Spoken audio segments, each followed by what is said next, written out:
recientemente publicada ley de geolocalización permite que la policía pueda ubicar los teléfonos celulares de una manera más rápida para actuar contra el sicariato, la extorsión y el secuestro. Sin embargo, hay voces que critican la norma, pues violarían, según estas opiniones, el derecho al secreto de las telecomunicaciones y también el derecho a la privacidad. En este contexto, hoy nos preguntamos si la ley de geolocalización viola el derecho de los peruanos. ¿Usted qué opina? Escríbanos a @DID7.3 y también a nuestra página en Facebook. Soy Violeta Reaño, bienvenidos a Debate y Diálogo. Detengamos las extorsiones. La ley puede ser mal utilizada. Las conversaciones telefónicas de todos los peruanos serán guardadas. Las comunicaciones de todos estarán expuestas. Las operadoras solo darán ubicación de celulares. Agilizará el trabajo de la policía. Ayudará a combatir el crimen organizado. La aplicación de la ley no viola ningún derecho constitucional. Cumple con estándares internacionales. La nueva ley debe ser reformada. Atenta contra el derecho a la privacidad. La geolocalización se aplica sin problemas en otros países. Es un avance en materia de seguridad ciudadana. ¿La ley de geolocalización beneficia o perjudica a los peruanos? ¿La ley de geolocalización beneficia o perjudica a los peruanos? El día de hoy nos acompaña Abel Reboredo, él es abogado experto en tecnologías y también socio de Reboredo.pe. Y también nos acompaña Roberto Pereira, quien es abogado penalista y docente de Derecho Penal de la Pontificia Universidad Católica del Perú. Bienvenidos a esta edición de Debate y Diálogo. Buenas noches, gracias, buenas noches. Hemos escuchado hace instantes la conferencia de prensa del ministro de Justicia, Gustavo Adriancén, que reunido con los operadores de telefonía móvil ha comentado que los protocolos para poder trabajar en este tema estarán listos en un plazo no mayor de 45 días o quizás 30 días y que estos protocolos trabajarán junto con las empresas de telefonía, los operadores de telecomunicaciones, tienen un cronograma ya de trabajo, también están en coordinación con el Ministerio Público, ¿no?, con el Poder Judicial y también con la Policía Nacional, que luego, posteriormente, tendrán una mesa de trabajo. Él ha mencionado que no se va a tocar el núcleo del secreto a las telecomunicaciones y ha hecho otras varias menciones que vamos a comentar. ¿Cuál es el principal tema con la ley de la geolocalización? ¿Qué es la geolocalización, para empezar, Roberto Pereira? Bueno, muchas gracias por la invitación. Mire, desde el punto de vista jurídico, la principal discusión en este punto radica en el hecho de si se requiere o no autorización judicial previa para poder ingresar a los datos vinculados al proceso de comunicación de las personas. Esto porque la Constitución, en el inciso 10 del artículo 2, establece que el derecho al secreto e inviolabilidad de las comunicaciones solo puede ser vulnerado, solo puede ser abierto con una autorización judicial previa. Entonces, a partir de esta redacción, se ha sostenido que cualquier elemento del proceso comunicativo, en la medida en que todo pertenece al derecho al secreto y inviolabilidad de las comunicaciones, requerirá, ¿no es cierto?, en cualquier caso, autorización judicial previa. Yo creo que eso es un error, porque eso parte de obviar un dato importante que es el supuesto en el que se pone la ley. La ley se pone en el supuesto de que existe una situación de flagrancia delictiva, es decir, que existe un conflicto entre dos grupos de derechos. El derecho al secreto e inviolabilidad de las comunicaciones, por un lado, eventualmente la privacidad, pero hay otro grupo de derechos también que están siendo en ese momento necesitados de protección, que pueden ser la vida, la integridad física y la libertad. Es una típica situación de conflicto donde el legislador tiene que brindar una solución, tiene que ponderar, ¿no? Y esa ponderación no estaba presente ni en la Constitución peruana, que no se ponía en la situación de flagrante delito para el caso de la inviolabilidad del secreto de las comunicaciones, ni tampoco en el Código Procesal Penal. Ambas normas, tanto la Constitución como el Código Procesal Penal, partían o asumían el supuesto de que el secreto de las comunicaciones se va a intervenir en una investigación regular, ¿no? Una investigación normal, ¿no?, cuando hay una necesidad no tan urgente, digamos, de intervenir en las comunicaciones, pero no se han puesto en el supuesto del conflicto inminente, que hay que dar una solución. Y yo creo que obviar ese supuesto está haciendo incurrir en algunos colegas, dicho esto respetuosamente, sin duda, en un error de sostener de que estamos ante una norma inconstitucional. Tan no es inconstitucional, fíjese que en el Código Penal, por ejemplo, desde siempre existe la cláusula del estado de necesidad. En el artículo 20 del Código Penal, el estado de necesidad precisamente se coloca en la situación de conflicto, ¿no? Y autoriza a las personas a vulnerar bienes jurídicos para preservar precisamente bienes jurídicos como la vida, la libertad, la integridad personal, cuando esa vulneración de estos, esa protección, digo, de estos derechos resulte absolutamente necesaria en el contexto. El típico caso de la flagrancia delictiva. Por ende, yo creo que la norma no tiene problemas de constitucionalidad. Sí puede tener algunos otros problemas de aplicación práctica que podemos discutirlos en lo que sigue el programa, ¿no? Abel Reboredo, nos ha comentado Roberto Pereira sobre la importancia de la ponderación de los derechos. Nos ha comentado también que esta norma no es inconstitucional y nos ha dado los alcances de geolocalizar, ¿no? Que se está hablando sobre la ubicación de los teléfonos celulares, más no del tema de contenido. ¿Cuál es su posición al respecto? Buenas noches. En primer lugar, yo quería definir qué cosa es geolocalizar, porque han habido muchas opiniones últimamente en relación al alcance de la geolocalización. Como acaba de decir el ministro de Justicia hace unos minutos, la geolocalización no implica saber exactamente en qué metro cuadrado está una persona y en qué piso de un edificio está. La geolocalización, tal cual está pensada en esta norma, es la geolocalización por triangulación de estaciones base, que da una ubicación aproximada. ¿Ok?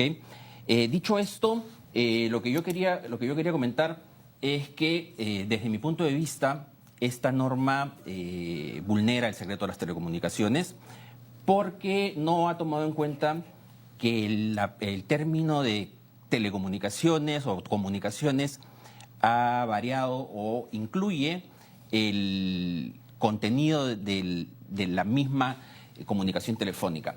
Y esto, ¿por qué es importante?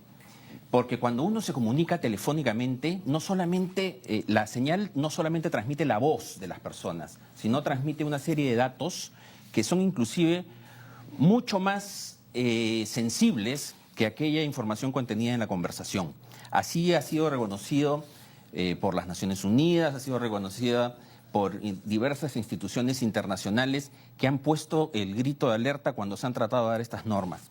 Han sucedido casos parecidos a este en lo que se habla del traqueo online de teléfonos celulares y diversas autoridades alrededor del mundo han señalado que esto vulnera el secreto de las telecomunicaciones y la privacidad.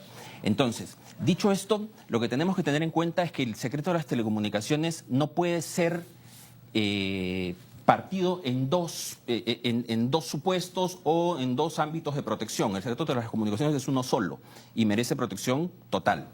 Un ejemplo que yo ponía el sábado en una conversación que teníamos sobre este asunto es en el caso del derecho a la inviolabilidad del domicilio, no cabe separar las partes del domicilio y decir esta parte del domicilio sí está protegida por este derecho constitucional y esta otra parte no. La norma, que no hay un mandato judicial, ¿verdad? La Constitución exige que haya un mandato judicial para acceder al secreto de las telecomunicaciones. La Constitución no se ha puesto en el supuesto de la flagrancia o en cualquier otro supuesto, porque no es necesario. Porque al momento en que se hizo la Constitución se definió que este es un derecho tan importante que cualquier vulneración al mismo necesita la participación de un juez. Y así ha sido en el Perú hasta el domingo pasado. Las normas que existían en el Perú durante los últimos años, inclusive para la geolocalización, no estoy hablando del acceso a la comunicación propiamente dicha, sino inclusive la geolocalización, requería mandato judicial y así estaba expresamente contenido en las normas. ¿Qué opina al respecto Roberto Pereira? ¿El juez no valida la legalidad de la entrega de la información o lo hace más rápido para que la policía pueda investigar respectivamente? Nos comenta Abel Reboredo que esta ley vulnera el secreto de las telecomunicaciones. ¿Usted qué opina? Bueno, efectivamente es una norma que autoriza injerencias en el derecho al secreto de las comunicaciones. La pregunta es si son injerencias válidas o legítimas, o si no son legítimas, ¿no? Si son ilegítimas. Y yo creo que es importante los ejemplos que se han mencionado acá, ¿no? Por ejemplo, se sostiene que los datos de geolocalización pertenecen al derecho al secreto inviolable de las comunicaciones. Sin duda pertenecen, pero no son aspectos, digamos, esenciales del derecho, ¿no? Hay derechos que por su contenido admiten diversas modalidades de injerencia, injerencias más leves e injerencias graves. Un típico caso de la libertad, importantísimo derecho, ¿no es cierto?, la libertad personal. Admite grados de afectación. Y en el Código Procesal Penal tenemos un ejemplo. Por ejemplo, la restricción de la libertad personal a efecto de identificación policial. Si a uno, por ejemplo, en el contexto de un evento delictivo, la policía lo interviene y le pide su documentación y no cuenta con su documentación, lo puede llevar a una estación policial a efecto de identificarse hasta por un máximo de 4 horas. ¿Es una detención? No es una detención, no requiere mandato judicial previo. Es una limitación, ¿no es cierto?, temporal, que no implica una privación de la libertad. Y así hay derechos que admiten ciertamente injerencias y que esas injerencias no terminan siendo injerencias sustantivas. Es el caso, desde mi punto de vista, del derecho al secreto e inviolabilidad de las comunicaciones. Hay aspectos, como la geolocalización, que pertenecen al derecho, pero que no son aspectos que son, como por ejemplo el contenido de las comunicaciones, ¿no? No es igual, ¿no? Yo preguntaría a los televidentes a ver si es igual, ¿no es cierto?, el dato de geolocalización que el contenido de las comunicaciones. Entonces yo creo que la medida que se ha adoptado es insisto, importante, porque hay que tener en cuenta que no estamos ante un supuesto regular, estamos ante un supuesto de conflicto de derechos, ante un supuesto en que hay que dar una solución inmediata de urgente necesidad, ¿no? La Constitución no podía ponerse en el supuesto de flagrancia en el ámbito del secreto de las comunicaciones, porque el fenómeno de la flagrancia asociado a aparatos vinculados a la red de telecomunicaciones es un fenómeno nuevo, no es un fenómeno antiguo, pero sí se puso, por ejemplo, en el caso de la flagrancia, tratándose de la libertad o de la inviolabilidad del domicilio. La Constitución admite que se pueda, ¿no es cierto?, la policía sin autorización judicial afectar a la libertad personal o el inviolabilidad del domicilio en situaciones de flagrancia. Entonces la pregunta es por qué razón en esos casos sí y en el caso del secreto de las comunicaciones no. Claro, no, es que la Constitución no se ha puesto en ese supuesto. Bueno, es que no pudo haberse puesto en ese supuesto. Cuando se hizo la Constitución, cuando se reguló ese derecho, había un déficit de información vinculado a los avances tecnológicos. Hoy día hay una situación distinta y el legislador debe dar una solución a ese problema. Y los controles están ahí, porque también se dice, no, acá se está prescindiendo de la Fiscalía, se está prescindiendo del juez. No es así. Hay una obligación de comunicar esto al fiscal, que es control de legalidad, en 24 horas, y en la subsiguiente 24 horas se debe activar una convalidación judicial. Si el juez discrepa, el juez inmediatamente anula la medida y esos datos tienen que ser destruidos y no podrán ser utilizados para ninguna investigación oficial. Este tema, por ejemplo, podría establecerse de manera expresa en la ley, ¿no?, en una revisión de la norma o a nivel de los protocolos que se están realizando. O sea, no se está partiendo o se está obviando el supuesto de la flagrancia, que es un supuesto, como le digo, que admite injerencias en los derechos fundamentales de cara a salvaguardar otros derechos que están en inminente riesgo de ser afectados, y de esto hay una cláusula general en el país, en el Código Penal, desde siempre. O sea, ni siquiera se necesitaba una norma como esta, porque con la cláusula del estado de necesidad tranquilamente se podía interferir estos aspectos del secreto de las comunicaciones. Abel Reboredo, ¿qué hay de este supuesto de la flagrancia que nos menciona nuestro invitado Roberto Pereira? A ver, el tema aquí parte por tener en cuenta que el acceso a la geolocalización es un derecho que ya tenía la policía y el Estado para utilizar desde antes de la existencia de esta ley. O sea, ya estaba permitido en la legislación peruana que la policía accediera a la geolocalización de los teléfonos. ¿Cuál entonces es la modificación? La modificación es pasar el control judicial. Es un mecanismo mucho más rápido. Le comento. El problema que ha habido aquí es que la norma anterior decía que el control judicial era previo al acceso a la geolocalización. ¿Y eso podía tardar cuánto tiempo? El problema está ahí. El problema es que por un tema de gestión de los trámites, burocracia, sabe Dios, lo que teníamos era que la policía no recibía la información en el momento en que la necesitaba. Lo que sucedía es que el Poder Judicial o las autoridades que tenían que intervenir en este tema se tomaban 30 o hasta más días en dar la autorización a la policía. Frente a esto, lo que ha habido es que han habido muchos casos en los cuales la policía no ha podido actuar. Claro, a lo mejor ante un secuestro pasaba un mes, pasaban 2 meses. Lo que ha estado sucediendo es que no había sensibilidad en el lado de las personas que tenían que dar la autorización para dar esta autorización. La norma ¿Es sensibilidad solo? de repente había problemas de exceso de carga de trabajo, no sé, porque el tema viene de largo. Este tema yo lo vengo escuchando, la intención de acceder a la geolocalización desde hace varios años. Se intentó incluir en la norma sobre delito informático, no se incluyó. Se intentó incluir en varias normas, varios proyectos que estuvieron circulando en los últimos años y no se permitió que el control judicial sea posterior, siempre ha sido previo. Entonces, frente a esta frustración que existe en no tener la autorización judicial antes, lo que se ha hecho con esta norma es pasar el control judicial al futuro, después de haber accedido a la geolocalización. Y ahí es donde está el problema, porque desde mi punto de vista, lo que dice la Constitución dice que tiene que ser previamente al acceso a la telecomunicación, y lo que estamos haciendo es cambiar lo que dice la Constitución, ¿no? Usted ha mencionado que siempre se ha realizado la geolocalización. Ahora, la información se entregaba de una manera más dilatada, digamos que se tardaba muchísimo más la policía en obtener ciertos datos, sobre todo. Pero esta es la forma en que trabaja el mundo, la mayoría de los países. Delincuencia, ¿no? Es una iniciativa importante que se acaba de tomar precisamente para luchar contra la delincuencia. Sí. A ver, yo creo, yo no estoy en contra de que la policía pueda acceder a los datos de geolocalización de los delincuentes. Yo, al contrario, yo pienso que si los delincuentes tienen vehículos rápidos, la policía tiene que tener vehículos más rápidos. Si los delincuentes tienen tecnología, la policía tiene que tener mejor tecnología. Ese no es el problema. Acá el problema es definir si es que estamos frente al secreto de las telecomunicaciones o no. Y si estamos frente al secreto de las telecomunicaciones, el control judicial debe ser previo. Bien. Volvemos entonces en unos minutos porque nos vamos a una pausa y continuamos preguntándonos si esta ley de geolocalización atenta contra los derechos de los peruanos. ¿Usted qué opina? Escríbanos a las redes sociales. Pausa y ya regresamos con más en Debate y Diálogo.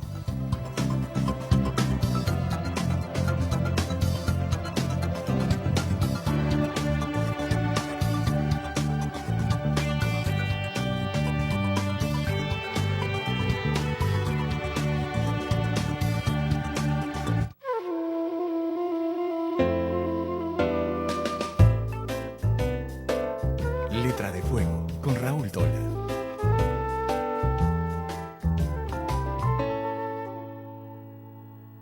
¿Qué tal? ¿Cómo está? Bienvenido a Letra de Fuego. El día de hoy vamos a estar con Domingo de Ramos, el fundador del grupo Cloaca, estupendo poeta nacional que presenta Insufrido Fuego, su poesía reunida.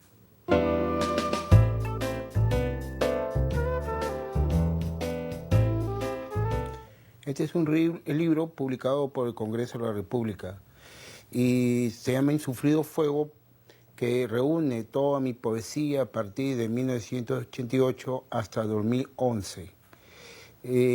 Recopila todos los libros durante los 80 y los 90. Son 8 libros en total. El prólogo está escrito por José Antonio Mazzotti y los estudios críticos por Gonzalo Portocarrero, Víctor Vich, Luis Fernando Chueca, Ricardo Badini, Ula Dallenberg. Ilustraciones de Enrique Polanco y Piero Quijano. Es un poco que recoge toda mi producción durante los años 80 y 90. Épocas muy duras, por supuesto, que hemos vivido y que refleja esa violencia verbal del cual está escrito. Entonces la escritura es refleja un poco la sociedad de esa época, un lenguaje ríspido, violento, un flujo constante, desbordado, y a la vez tiene en esa parte de ese universo que es marginal y que a la vez propone pues un nuevo lenguaje, según la versión o según lo que dicen los críticos en este libro.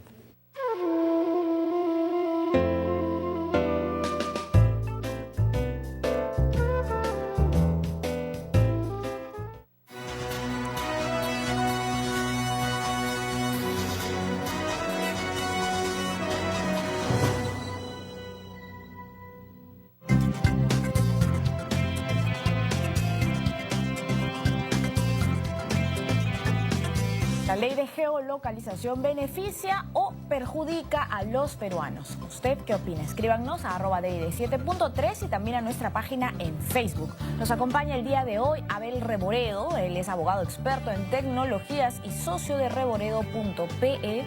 Y también nos acompaña Roberto Pereira, abogado penalista, docente de Derecho Penal de la Pontificia Universidad Católica del Perú. Vamos a continuar con el debate, con esta conversación con nuestros invitados, pero antes vamos a presentar un breve informe sobre el tema de hoy. Adelante. A fines de julio, el gobierno publicó el decreto legislativo 1182, llamado también Ley de Geolocalización, con el fin de apoyar a la policía para luchar contra el crimen organizado. Esta norma autoriza la localización de teléfonos celulares o dispositivos electrónicos móviles, desde donde se cometen delitos como extorsión o secuestro. Tras la publicación de esta ley, la policía queda autorizada a obtener datos de las operadoras telefónicas, como la ubicación de las antenas más cercanas a donde se encuentra el presunto delincuente, señaló el jefe de la DIRINCRI, el general José Lavalle Santa Cruz. Acceder a esta información dependía de la autorización del juez, lo que podía tardar hasta 3 meses. Hoy este plazo se recorta a 24 horas y le permitirá a la Policía Nacional actuar con inmediatez. La norma también ordena a las empresas conservar datos de todos sus usuarios, como las llamadas realizadas, duración y destino. Esto por un periodo de 3 años, con el fin de entregar dicha información a la Policía Nacional y de manera inmediata en caso los sean requeridos. Solo entre los meses de enero y abril de este año han sido registradas 1.667 extorsiones, es decir, un aproximado de 13 intimidaciones diarias, según el Observatorio de Criminalidad del Ministerio Público. ¿A qué apunta esta ley? Esta ley deja de lado el tema del mandato judicial con las informaciones, con las comunicaciones, telecomunicaciones. Roberto Pereira. Bueno, sí, efectivamente la ley tiene una motivación clara en un fracaso del Poder Judicial y del Ministerio Público en poder tramitar estos pedidos previos con la celeridad que los casos imponen, ¿no? Porque hay que recordar que en el delito de extorsión, la modalidad delictiva lo que tiende es quebrar la voluntad de la persona a efecto de que pueda acceder a las diligencias patrimoniales o de otro tipo que los delincuentes pretenden. Entonces, cada minuto que pasa una persona que está siendo extorsionada, ¿no? Esa capacidad, esa voluntad de resistir se debilita, ¿no? Y entra la persona en una situación de crisis emocional muy grave, ¿no? Porque le comienzan a mencionar cosas íntimas, le comienzan a mencionar datos de sus familiares, sus hijos, sus padres. Entonces, peligra la vida. Es importantísimo parar con esa modalidad de quebrar, ¿no es cierto?, la resistencia, la voluntad anímica de la persona, ¿no? Entonces, ciertamente, ante una situación de esta naturaleza, los trámites establecidos por el Ministerio Público y por Judicial nunca han sido capaces de brindar una solución adecuada. Entonces, acá partamos de eso también, hay que decir, acá hay un fracaso institucional de ambas instituciones por dar una solución rápida a este problema. Por esa razón es que cuando se sostiene que es mejor, ¿no?, implementar una autorización previa un poco rápido, ¿no?, entre jueces, bueno, estamos asumiendo un Ministerio Público y un Poder Judicial que no existe, ¿cierto? Eso es una solución idealista, inexistente, ¿no es cierto?, que no va a ocurrir. Hace 40 años vengo escuchando yo eso y nunca ha ocurrido, nunca ha pasado. Sería ideal, ¿no es cierto?, pero el ideal en este momento es impracticable. Y frente a eso, como yo decía, yo creo que en situaciones de flagrancia es posible, con estos controles inmediatos, que se autorice a la policía a poder ingresar a esos datos a través de un requerimiento directo hacia las operadoras. Fíjese, en el ámbito de la libertad personal y el envío del domicilio, la Constitución sí se pone en los supuestos de flagrancia y habilita la intervención policial sin autorización judicial previa. En el caso del secreto de las comunicaciones no se pone en esa situación de flagrancia porque ya decía, no podía ponerse porque este fenómeno del crimen asociado, crimen flagrante asociado a estos aparatos conectados a la red de telecomunicaciones es un fenómeno novedoso. ¿Por qué razón la solución tendría que ser distinta? Si en ambos supuestos estamos en situaciones de flagrancia, un típico estado de necesidad que jurídicamente se resuelve esto a través de mecanismos de control inmediato, de control posterior, como los que tiene esta norma, ¿no? Bueno, el ministro Adriancén mencionó que es una herramienta, que no es una solución, que es una referencia, no se dan los nombres, los contenidos de las comunicaciones, sino la ubicación. Abel Reboredo. A ver, eso es cierto respecto a la primera parte de la norma en relación a la geolocalización, pero la segunda parte de la norma tiene la obligación de las empresas de telecomunicaciones de guardar la metadata, o sea, esta información técnica que viaja con la conversación, tiene que ser guardada por un plazo de 36 meses y estar a disposición de, en este caso sí, con autorización judicial de las autoridades. Al respecto también hay un problema, porque lo que estamos haciendo es guardar información. La metadata contiene mucha información, contiene información. El origen de la llamada, el origen de la duración llamada, la duración, a qué número llamé, en qué celda estuve ubicado, y a qué hora o a qué día. Entonces, si yo tengo la información de los últimos 3 años de llamadas de una persona, yo puedo, utilizando herramientas de análisis de datos, saber rápidamente en qué lugares frecuenta esta persona, si es que es miembro de algún partido político o si se reunió con alguna otra persona o si un periodista se reunió con una fuente. Pero también se podría saber quiénes integran una banda criminal. Por supuesto. Sí. Es muy útil para eso también. Pero el problema es que en nuestra ley de privacidad, de la ley de protección de datos personales, y en todas las normas de privacidad del mundo, se habla de lo que es el principio de proporcionalidad. ¿Qué nos dice este principio de proporcionalidad? Que la data que se guarde en los bancos de datos tiene que ser una data que sea adecuada, relevante y no excesiva en relación al objetivo que tiene este banco de datos.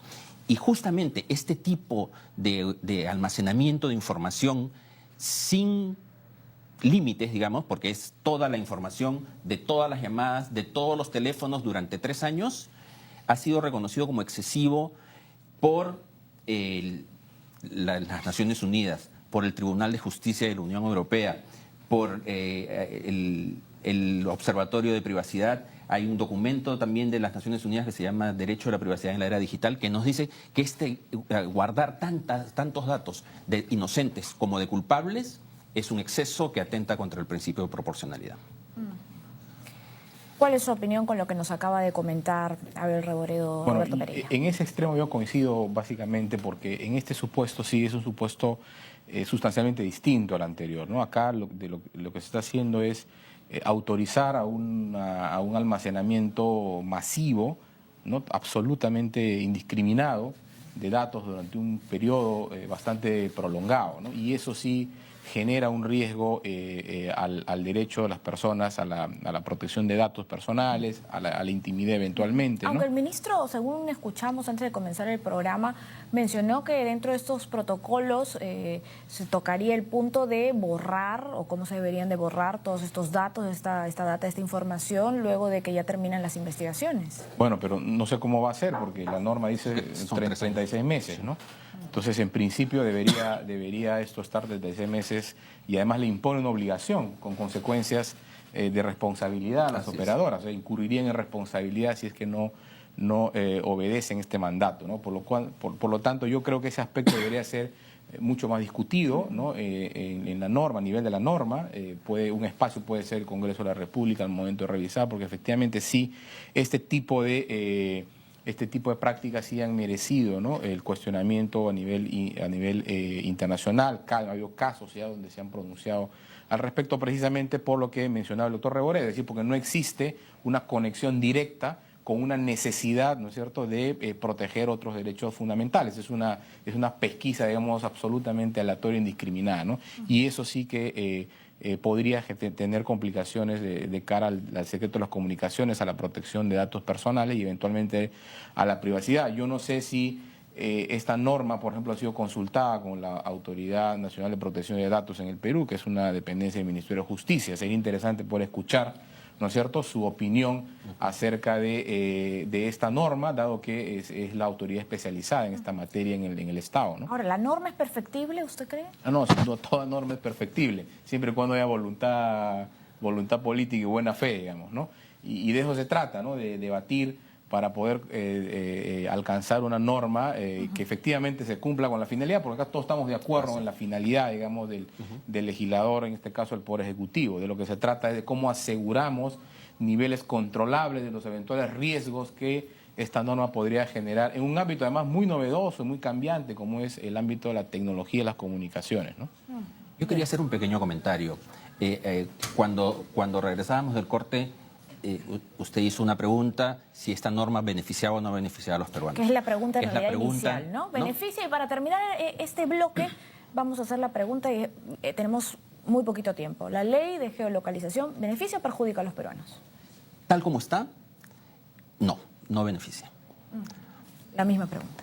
Yo creo que sí, con las modificaciones que hay y los ajustes que hay que hacer a la norma, ¿no? Bien, muchísimas gracias por esta participación, por este debate, pero también por este diálogo siempre constructivo.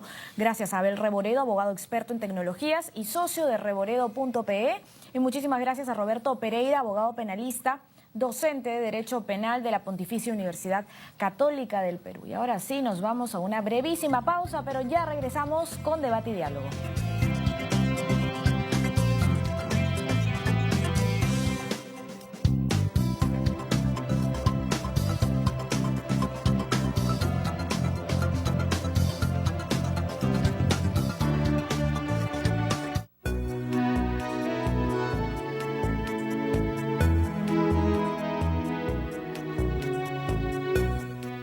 Un día como hoy, 3 de agosto, 1850, nace en Lambayeque Federico Villarreal, matemático, ingeniero y físico, notable divulgador científico de nuestro país. 1904, nace en Durango, México, Dolores del Río, máxima estrella del cine mexicano de la Edad de Oro. Durante las décadas de 1920 y 1930, destacó también en Hollywood. Considerada una de las mujeres más bellas del cine de su tiempo, su nombre real era María de los Dolores Asúnzolo y López Negrete. 1947. Muere en Lima José Pardo y Barreda, político y 2 veces presidente del Perú, de 1904 a 1908 y de 1915 a 1919. 1952. Nace en Buenos Aires, Argentina, el músico Nito Mestre. Fue la voz principal del dúo Sui Generis, que conformó junto a Charly García. 2004. Muere el célebre fotógrafo Henri Cartier-Bresson, considerado como el padre del fotoreportaje. En 1955, su obra fue expuesta en el Museo Louvre, en París.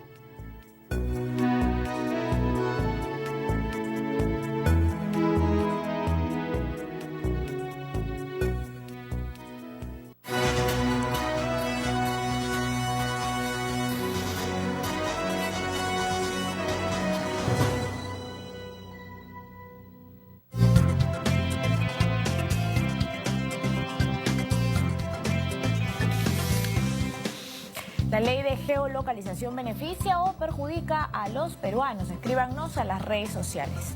Ya está con nosotros Jaime Reyes, él es jefe del Gabinete de Asesores del Ministerio del Interior, y vamos a conversar sobre esta norma, la norma de la geolocalización. Anteriormente, en los bloques anteriores, hemos conversado con Abel Reboredo, con Roberto Pereira. Se han comentado diversos aspectos, ¿no? Que la medida es importante ante un conflicto de derechos, que es importante también resaltar el supuesto de la flagrancia, esto lo ha dicho Roberto Pereira, pero también Abel Reboredo ha comentado que vulnera el secreto a las telecomunicaciones. ¿Cuál es su posición?